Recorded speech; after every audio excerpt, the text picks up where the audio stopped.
It's me, Marina Joby. Again, welcome back to Sour and Spicy. Sour and Spicyയുടെ പുതിയൊരു എപ്പിസോഡിലോട്ട് എല്ലാവർക്കും സ്വാഗതം. ഇന്ന് നമ്മൾ ചെയ്യാൻ പോകുന്നത് വളരെ ടേസ്റ്റി ആയിട്ടുള്ള ഒരു അച്ചാറാണ് ബീഫ് പിക്ക്.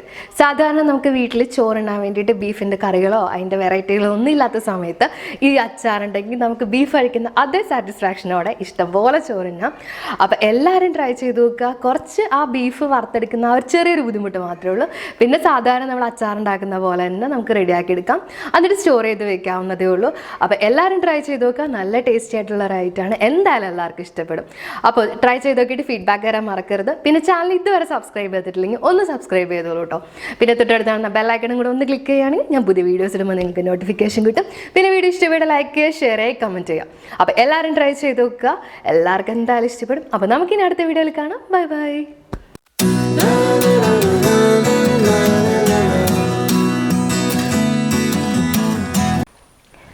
അപ്പോൾ ബീഫ് അച്ചാർ റെഡിയാക്കാൻ വേണ്ടിയിട്ട് ഫസ്റ്റ് നമുക്ക് ബീഫ് വേവിച്ചിട്ട് ഫ്രൈ ചെയ്തെടുക്കണം. അപ്പോൾ ഞാനിപ്പോൾ ബീഫ് വേവിക്കാൻ ആവശ്യമായിട്ടുള്ള കാര്യങ്ങളാണ് പറയുന്നത്. ബീഫ് വേവിച്ച് ഫ്രൈ ചെയ്തതിന് ശേഷം നമുക്ക് അച്ചാർ റെഡിയാക്കാനുള്ള കാര്യങ്ങൾ ഞാൻ പറഞ്ഞുതരാം. അപ്പോൾ നമുക്കിപ്പോൾ വേവിക്കാൻ ആവശ്യമുള്ള കാര്യങ്ങൾ എന്തൊക്കെയാണെന്ന് നോക്കാം. ഞാനിവിടെ 1 കിലോ ബീഫ് കഴുകി വൃത്തിയാക്കി ചെറിയ പീസായിട്ട് കട്ട് ചെയ്തെടുത്തിട്ടുണ്ട്.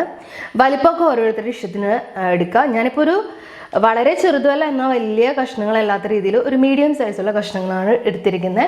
അപ്പോൾ ഓരോരുത്തരും അവരവരുടെ ഇഷ്ടത്തിനനുസരിച്ച് ബീഫ് കട്ട് ചെയ്തെടുക്കുക. പിന്നെ നമുക്കൊരു 1.5 table spoon Kashmiri chilli powder വേണം, 1 ടീസ്പൂൺ മഞ്ഞൾപ്പൊടി വേണം, 1/2 ടീസ്പൂൺ ഗരം മസാലപ്പൊടി വേണം, പിന്നെ ആവശ്യത്തിന് ഉപ്പ് വേണം, പിന്നെ 1 ടേബിൾ സ്പൂൺ വെജിറ്റബിൾ ഓയിൽ വേണം. ഞാനിപ്പോൾ സൺഫ്ലവർ ഓയിലാണ് എടുത്തിരിക്കുന്നത്. അപ്പോൾ ഇത്രയും കാര്യങ്ങൾ ചേർത്താണ് നമ്മൾ ബീഫ് വേവിച്ചെടുക്കാൻ പോകുന്നത്. അപ്പോൾ ബീഫ് നമുക്ക് വേവിച്ചെടുക്കാം. അപ്പോൾ ബീഫ് വേവിക്കാൻ വേണ്ടിയിട്ട് ഞാനിവിടെ ഒരു പ്രഷർ കുക്കർ എടുത്തിട്ടുണ്ട്. കുക്കറിലോട്ട് ഞാൻ ഇറച്ചിയിട്ട് കൊടുക്കുകയാണ്.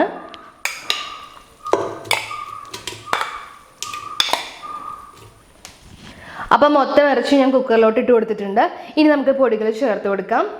ഞാനിപ്പോൾ മുളക് പൊടി ചേർത്ത് കൊടുക്കുകയാണ്, മഞ്ഞൾപ്പൊടി, ഗരം മസാലപ്പൊടി, പിന്നെ നമുക്ക് ആവശ്യത്തിന് ഉപ്പ് ചേർത്ത് കൊടുക്കണം.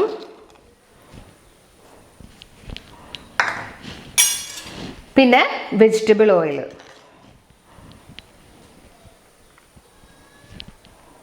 ഇനി ഇതെല്ലാം കൂടെ നന്നായിട്ട് മിക്സ് ചെയ്ത് കൊടുക്കണം. അപ്പോൾ ഞാൻ നമ്മുടെ ഇറച്ചിയും പൊടികളെല്ലാം കൂടെ നന്നായിട്ട് മിക്സ് ചെയ്ത് കൊടുത്തിട്ടുണ്ട്. ഇനി നമുക്കിത് അടപ്പത്ത് വെച്ച് വേവിക്കണം. അടപ്പത്ത് വെച്ച് വേവിക്കുമ്പോൾ എക്സ്ട്രാ വെള്ളമൊന്നും ചേർക്കേണ്ട, ഇറച്ചിയിൽ നിന്ന് ഓൾറെഡി വെള്ളം ഇറങ്ങിക്കോളും. അപ്പോൾ ഇത് വേവിച്ചെടുക്കുമ്പോൾ ഭയങ്കരമായിട്ട് വെന്ത് ഉടഞ്ഞു പോകണ്ട, കാരണം നമുക്കിത് കഴിഞ്ഞിട്ട് ഫ്രൈ ചെയ്തെടുക്കാനുള്ളതാണ്. അപ്പോൾ അത്യാവശ്യത്തിന് മാത്രം കുക്ക് ചെയ്തെടുത്താൽ മതി. പിന്നെ വേവിക്കുമ്പോൾ ഓരോരുത്തരുടെ കുക്കറിൻ്റെ വേവനുസരിച്ചും ഇറച്ചിയുടെ വേവനുസരിച്ചും വേവിച്ചെടുക്കാം. നമുക്ക് നന്നായിട്ട് വെന്തുടയരുത്, എന്നാൽ അത്യാവശ്യം നല്ല രീതിയിൽ വെന്തും കിട്ടണം. ആ ഒരു പരുവത്തിന് നമുക്ക് എടുക്കാം. അപ്പോൾ ഞാനിത് വേവിക്കാൻ പോവാണ്.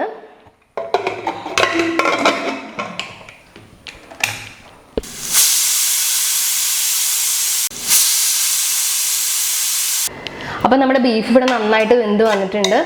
നമ്മൾ വേവിക്കാൻ നേരത്തെ വെള്ളം ഒഴിച്ചില്ലായിരുന്നു, എന്നാലും ഇതിനകത്ത് അത്യാവശ്യം കുറച്ച് വെള്ളമുണ്ട്. അപ്പം ഞാൻ ഈ വെള്ളം നമുക്ക് നന്നായിട്ട് പറ്റിച്ചെടുക്കണം, എന്നാലാണ് നമുക്ക് നന്നായിട്ട് ഫ്രൈ ചെയ്തെടുക്കാൻ പറ്റുള്ളൂ. വെള്ളത്തോടെ ഫ്രൈ ചെയ്ത് കഴിഞ്ഞ് കഴിഞ്ഞാൽ കുറച്ച് ബുദ്ധിമുട്ടായിരിക്കും. അതുകൊണ്ട് ഞാനിത് തുറന്ന് വെച്ചിട്ട് ഈ വെള്ളം കൂടി ഒന്ന് വറ്റിച്ചെടുക്കുകയാണ്. അപ്പോൾ കുക്കർ തുറന്ന് വെച്ചിട്ട് ഹൈ ഫ്ലെയിമിൽ ഇട്ട് കഴിഞ്ഞാൽ നമുക്ക് പെട്ടെന്ന് തന്നെ വെള്ളം വറ്റി കിട്ടും. അപ്പോൾ നമുക്ക് നല്ല ഈസി ആയിട്ട് വറുത്തെടുക്കാൻ പറ്റും. അപ്പോൾ ഞാനിതൊന്ന് വറ്റിച്ചെടുക്കട്ടെ. അപ്പോൾ ഞാൻ ബീഫിൽ ബാലൻസ് ഉണ്ടായിരുന്ന വെള്ളം കൂടെ നന്നായിട്ട് വറ്റിച്ചെടുത്തിട്ടുണ്ട്. തുറന്ന് വെച്ച് വേവിച്ചപ്പോൾ വളരെ പെട്ടെന്ന് തന്നെ നമുക്ക് വെള്ളം വറ്റി കിട്ടി. അപ്പോൾ ഇങ്ങനെ ആയിക്കഴിഞ്ഞാൽ നമുക്ക് വളരെ നന്നായിട്ട് ഫ്രൈ ചെയ്തെടുക്കാം, വളരെ എളുപ്പത്തിൽ ചെയ്തെടുക്കാം. അപ്പോൾ നമുക്കിനി നെക്സ്റ്റ് എന്ന് പറഞ്ഞു കഴിഞ്ഞാൽ ഇത് നന്നായിട്ടൊന്ന് ഫ്രൈ ചെയ്തെടുക്കണം. അപ്പോൾ ഞാനിത് ഫ്രൈ ചെയ്തെടുക്കാൻ പോവാണ്. അപ്പോൾ നമ്മുടെ ബീഫ് വറുത്തെടുക്കാൻ വേണ്ടിയിട്ട് ഞാനിവിടെ ഒരു പാൻ വെച്ച് കൊടുത്തിട്ടുണ്ട്. പാൻ ചൂടാകുമ്പോൾ നമുക്ക് ഇതിനകത്തോട്ട് ഓയിൽ ചേർത്ത് കൊടുക്കാം. അപ്പോൾ പാൻ ഇവിടെ നന്നായിട്ട് ചൂടായി വന്നപ്പോൾ ഞാൻ ഇതിനകത്തോട്ട് ഓയിൽ ചേർത്ത് കൊടുത്തു. ഞാനിവിടെ സൺഫ്ലവർ ഓയിലാണ് യൂസ് ചെയ്തിരിക്കുന്നത്. അപ്പോൾ ഇനി ഓയിൽ നന്നായിട്ട് ചൂടായി വരുമ്പോൾ നമുക്ക് നമ്മുടെ വേവിച്ച് വെച്ചിരിക്കുന്ന ബീഫ് ഇതിനകത്തോട്ട് ചേർത്ത് നന്നായിട്ടൊന്ന് വറുത്തെടുക്കാം. അപ്പോൾ നമ്മുടെ ഓയിൽ നന്നായിട്ട് ചൂടായി വന്നിട്ടുണ്ട്. ഞാൻ ഇതിനകത്തോട്ട് ഇറച്ചി വേവിച്ച് വെച്ചത് ചേർത്ത് കൊടുക്കുകയാണ്.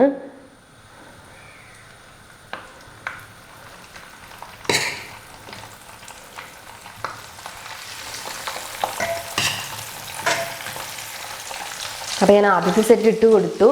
ഇനി ഇത് നന്നായിട്ട് കുക്കാവുന്ന വരെ നമുക്ക് നന്നായിട്ട് ഫ്രൈ ചെയ്തെടുക്കാം. പിന്നെ അധികം ഇങ്ങനെ നന്നായിട്ട് ഫ്രൈ ആയി പോകരുത്, ഭയങ്കര കട്ടിയിൽ അങ്ങോട്ട് വറുത്ത് പോകരുത്. അത്യാവശ്യം സോഫ്റ്റായിട്ടിരിക്കണം. അതിൻ്റെ ഉള്ളിൽ നല്ല സോഫ്റ്റായിട്ടിരിക്കണം, എന്നാൽ അത്യാവശ്യം പുറത്ത് നന്നായിട്ട് വറുത്ത് വരണം. ആ ഒരു പരുവത്തിൽ നമുക്ക് കുക്ക് ചെയ്തെടുക്കാം. അപ്പോൾ ഇത് നന്നായിട്ടൊന്ന് ആയിട്ട് വരട്ടെ. അപ്പോൾ നമ്മുടെ ഫസ്റ്റ് സെറ്റ് വറക്കാനിട്ട ബീഫ് നന്നായിട്ട് ഫ്രൈ ആയി വന്നിട്ടുണ്ട്.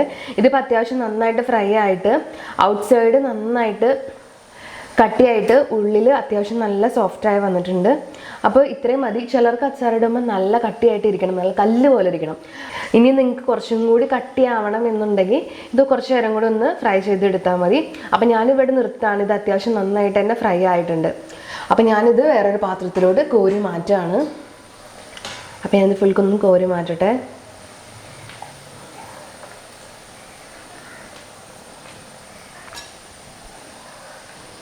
അപ്പോൾ ഞാൻ ഫസ്റ്റ് സെറ്റ് കോരി മാറ്റിയിട്ടുണ്ട്. അപ്പം ഞാനിനി രണ്ടാമത്തെ സെറ്റും കൂടെ വറക്കാനിടാണ്. അപ്പോൾ നമുക്ക് രണ്ടാമത്തെ സെറ്റും കൂടി ഇട്ട് കൊടുക്കാം. അപ്പോൾ ഞാൻ രണ്ടാമത്തെ സെറ്റ് ഇറച്ചിയും കൂടെ ഇതിനകത്തോട്ട് ചേർത്ത് കൊടുത്തിട്ടുണ്ട്. ഇത് നമുക്ക് അതേപോലെ തന്നെ നന്നായിട്ട് ഫ്രൈ ചെയ്തെടുക്കാം. അപ്പോൾ ഞാനിവിടെ കംപ്ലീറ്റ് ബീഫും വറുത്ത് ഇങ്ങനെ ഫ്രൈ ചെയ്ത് വെച്ചിട്ടുണ്ട്. നമ്മൾ ആദ്യം എടുത്തു കഴിഞ്ഞപ്പോൾ വറക്കുന്നതിനേക്കാൾ മുമ്പ് ഒരു ബൗൾ നിറച്ചുണ്ടായിരുന്നു. പക്ഷേ ഇത് വറുത്ത് കഴിഞ്ഞപ്പോൾ എല്ലാം കൂടി ചുങ്ങി ആകെ ഏകദേശം ഒരു പകുതിയിൽ കുറവേ ഉള്ളൂ. അപ്പോൾ നിങ്ങളൊരു നല്ല ക്വാണ്ടിറ്റിയാണ് അച്ചാർ ഉണ്ടാക്കി കഴിയുമ്പോൾ പ്രതീക്ഷിക്കുന്നതെങ്കിൽ കുറച്ച് കൂടുതൽ ബീഫ് എടുത്ത് മാരിനേറ്റ് ചെയ്ത് വേവിച്ച് വറുത്തെടുക്കണം. എന്നാലാണ് അത്യാവശ്യം നല്ല ക്വാണ്ടിറ്റിയിൽ നമുക്ക് അച്ചാർ കിട്ടുള്ളൂ. അപ്പോൾ ബീഫ് എടുക്കുന്നതനുസരിച്ച് നമ്മുടെ ബാലൻസ് ഇൻഗ്രീഡിയൻസിലും വേരിയേഷൻ വരുത്താം. അപ്പം നമുക്ക് ഈ വറുത്ത് വെച്ചിരിക്കുന്ന ബീഫ് എങ്ങനെ അച്ചാറാക്കി റെഡിയാക്കാൻ നോക്കാം. അപ്പോൾ അതിന് വേണ്ട ഇൻഗ്രീഡിയൻസ് എന്തൊക്കെയാണെന്ന് നമുക്ക് നോക്കാം കേട്ടോ. അപ്പോൾ നമ്മുടെ വറുത്ത് വെച്ചിരിക്കുന്ന ബീഫ് അച്ചാറാക്കി എടുക്കാൻ വേണ്ടിയിട്ട് നമുക്കത് ഇത്രയും കാര്യങ്ങൾ ആവശ്യമുണ്ട്. അപ്പോൾ ഞാൻ അച്ചാർ റെഡിയാക്കാൻ വേണ്ടിയിട്ടുള്ള കാര്യങ്ങൾ എന്തൊക്കെയാണെന്ന് പറഞ്ഞുതരാം. ഞാനിവിടെ ഒരു 125 ഗ്രാം വെളുത്തുള്ളി ഇതേപോലെ വട്ടത്തിൽ അരിഞ്ഞെടുത്തിട്ടുണ്ട്. നിങ്ങൾക്ക് വേണമെങ്കിൽ നീളത്തിൽ അരിയാം. പക്ഷേ എനിക്ക് കുറച്ചും കൂടെ ഇഷ്ടം അച്ചാറിലിടാൻ വേണ്ടിയിട്ട് ഇങ്ങനെ ചെയ്യുന്നതാണ്. അതുകൊണ്ടാണ് ഞാൻ ഇങ്ങനെ അരിഞ്ഞെടുത്തിരിക്കുന്നത്. അതുപോലെ തന്നെ ഈ ഒരു 50 ഗ്രാം ഇഞ്ചി ഇതേപോലെ ചെറിയ പീസായിട്ട് കട്ട് ചെയ്തെടുത്തിട്ടുണ്ട്. നിങ്ങൾക്ക് ഇഞ്ചിയും വേണമെങ്കിൽ നീളത്തിൽ അരിയാം. അരിയലൊക്കെ ഓരോരുത്തരുടെ ഇഷ്ടത്തിനനുസരിച്ച് ചെയ്യാം. ഞാനിപ്പോൾ പിന്നെ ഒരു 5 പച്ചമുളക് ഇതേപോലെ വട്ടത്തിൽ എറിഞ്ഞെടുത്തിട്ടുണ്ട്. അപ്പോൾ അച്ചാറിൻ്റെ എരിവിൻ്റെ അളവ് നിങ്ങൾക്ക് നല്ല കൂടുതൽ വേണമെങ്കിൽ നിങ്ങൾ പച്ചമുളകിൻ്റെയും മുളക് പൊടിയുടെ അളവിലൊക്കെ ഒന്ന് മാറ്റം വരുത്താം. നിങ്ങൾക്ക് ഇഷ്ടമുള്ള അത്രയും ചേർക്കാം. പിന്നെ 1/2 ടീസ്പൂൺ മഞ്ഞൾപ്പൊടി വേണം. 1.5 table spoon Kashmiri chilli powder വേണം.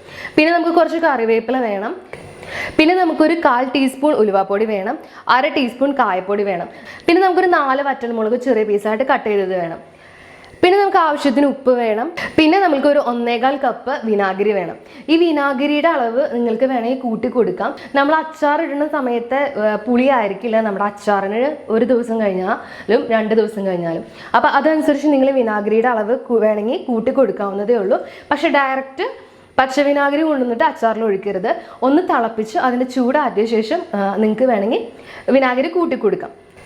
പിന്നെ ഞാനിവിടെ ഒരു 3 ടേബിൾ സ്പൂൺ നല്ലെണ്ണ എടുത്തിട്ടുണ്ട്. നല്ലെണ്ണയിലാണ് ശരിക്കും അച്ചാർ ചെയ്യേണ്ടത്. പക്ഷേ ഇത് ബീഫ് ആയതുകൊണ്ട് നമ്മൾ ഫ്രൈ ചെയ്ത് എടുത്തതുകൊണ്ടും അതിൻ്റെ ആ ടേസ്റ്റൊക്കെ നമ്മുടെ എണ്ണയിലുള്ളതുകൊണ്ട് ഞാൻ അതിൻ്റെ അകത്ത് ആ ഫ്രൈ ചെയ്തതിൽ കുറച്ച് എണ്ണയും കൂടി ഞാൻ ഇതിനകത്ത് എടുക്കുന്നുണ്ട്. അപ്പോൾ നമുക്ക് എണ്ണ കുറച്ച് മതി. നിങ്ങൾക്ക് പറ്റുമെങ്കിൽ നല്ലെണ്ണയിൽ മാത്രം ചെയ്യാം. അപ്പോൾ ഇത്രയും കാര്യങ്ങൾ വെച്ചിട്ട് നമുക്ക് എങ്ങനെ അച്ചാർ റെഡിയാക്കാമെന്ന് നോക്കാം. അപ്പോൾ അച്ചാർ റെഡിയാക്കാൻ വേണ്ടിയിട്ട് ഞാനൊരു പാൻ വെച്ച് കൊടുത്തിട്ടുണ്ടായിരുന്നു.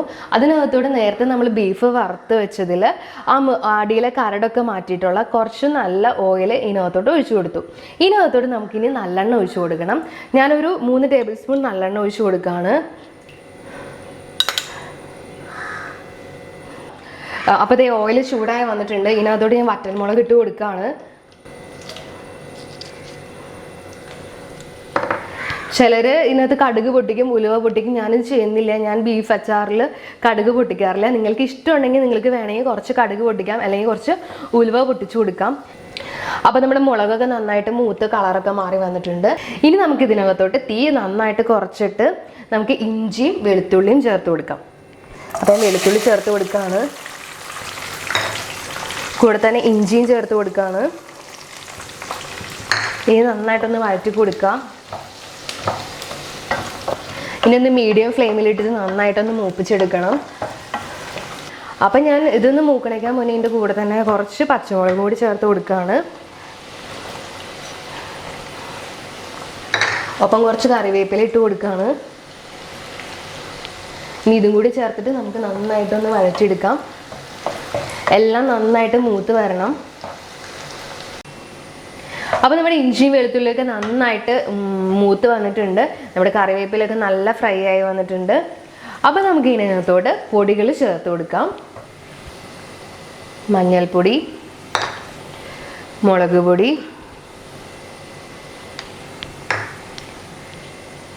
ഇനി ഇത് നന്നായിട്ടൊന്ന് മിക്സ് ചെയ്യാം. നന്നായിട്ടൊന്ന് മിക്സ് ചെയ്ത് കൊടുത്തിട്ട് ഈ പൊടികളുടെ പച്ചമണം ഒന്ന് മാറുന്ന വരെ നമുക്കൊന്ന് ഇളക്കി കൊടുക്കാം. പെട്ടെന്ന് തന്നെ പൊടി റെഡി ആയിട്ട് വരും കേട്ടോ. അപ്പോൾ ദേ ഇത്രയും മതി. നമ്മുടെ പൊടികളൊക്കെ നന്നായിട്ട് മൂത്ത് വന്നിട്ടുണ്ട്. ഇനി ഞാൻ ഇതിനകത്തോട്ട് 1.25 കപ്പ് വിനാഗിരി ചേർത്ത് കൊടുക്കുകയാണ്. വിനാഗിരി ഞാൻ പറഞ്ഞ പോലെ തന്നെ നിങ്ങളുടെ ഇഷ്ടത്തിന് ചേർത്ത് കൊടുക്കാം. ഇപ്പോൾ ഒരു 1.25 കപ്പ് ഒഴിച്ച് നമുക്ക് ഇത് കഴിഞ്ഞിട്ട് നോക്കാം. അപ്പോൾ നമ്മൾ 1.25 കപ്പ് വിനാഗിരി ചേർത്ത് കൊടുത്തു. ഇത് നന്നായിട്ടൊന്ന് തിളപ്പിച്ചെടുക്കണം. ഇപ്പം നിങ്ങൾക്ക് ബീഫ് ചേർത്തതിന് ശേഷം കുറച്ച് പുളി തോന്നിയാലും ആ പുളി നന്നായിട്ട് കുറഞ്ഞു വരും. നാളെ ആകുമ്പോൾ ഒട്ടും പുളി ഉണ്ടാവില്ല. അപ്പോൾ നിങ്ങൾക്ക് വേണമെങ്കിൽ കുറച്ചും കൂടി പുളി നോക്കിയിട്ട് നിങ്ങൾക്ക് ആഡ് ചെയ്ത് കൊടുക്കാം. അപ്പോൾ നമ്മുടെ വിനാഗിരി നന്നായിട്ട് തിളച്ച് വന്നിട്ടുണ്ട്. ഇനി ഒന്ന് തീ കുറച്ചിടുക. എന്നിട്ട് നമുക്ക് ഇതിനകത്തോട്ട് ഉലുവപ്പൊടിയും കായപ്പൊടിയും ചേർത്ത് കൊടുക്കാം. ഉലുവപ്പൊടി, കായപ്പൊടി. ഇനി ഇത് നന്നായിട്ടൊന്ന് മിക്സ് ചെയ്ത് കൊടുക്കുക. അപ്പോൾ ഇത് നന്നായിട്ട് തിളച്ചിട്ടുണ്ട്. ഇനി നമുക്ക് ഇതിനകത്തോട്ട് ലാസ്റ്റ് നമ്മുടെ ബീഫ് ചേർത്ത് കൊടുക്കാം. ഇത്രയേ ഉള്ളൂ നമ്മുടെ പരിപാടി. അപ്പോൾ ഞാൻ ഇതിനകത്തോട്ട് ബീഫ് ചേർത്ത് കൊടുക്കുകയാണ്.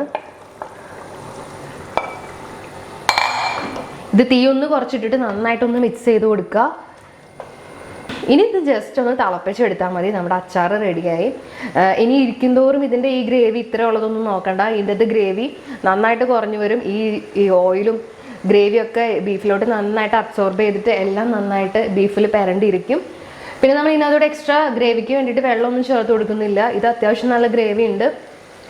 നമ്മൾ വെള്ളം ചേർത്ത് കൊടുത്തു കഴിഞ്ഞാൽ അച്ചാർ പെട്ടെന്ന് ചീത്തയായി പോകും. പിന്നെ നിങ്ങൾക്ക് ഈ സമയത്ത് ഉപ്പ് നോക്കിയിട്ട് ഉപ്പ് കുറവാന്ന് തോന്നുകയാണെങ്കിൽ ഉപ്പ് ചേർത്ത് കൊടുക്കാം. ഇത് നന്നായിട്ട് തിളച്ച് വന്നിട്ടുണ്ട്. ഞാനിത് ഫ്ലെയിം ഓഫ് ചെയ്യാണ്. പിന്നെ ഇത് ഇരിക്കുന്തോറും നല്ല ടേസ്റ്റ് ആയിട്ട് വരും. കാരണം എന്താണെന്ന് വെച്ച് കഴിഞ്ഞാൽ ഈ ഗ്രേവിയുടെ അളവൊക്കെ നന്നായിട്ട് കുറഞ്ഞ് ഈ ഗ്രേവിയൊക്കെ നമ്മുടെ ബീഫുമ്പോൾ നന്നായിട്ട് പെരണ്ടിരിക്കും. അപ്പോൾ നാളെ നോക്കുമ്പോൾ ഇത്രയും ഗ്രേവിയൊന്നും കാണില്ല.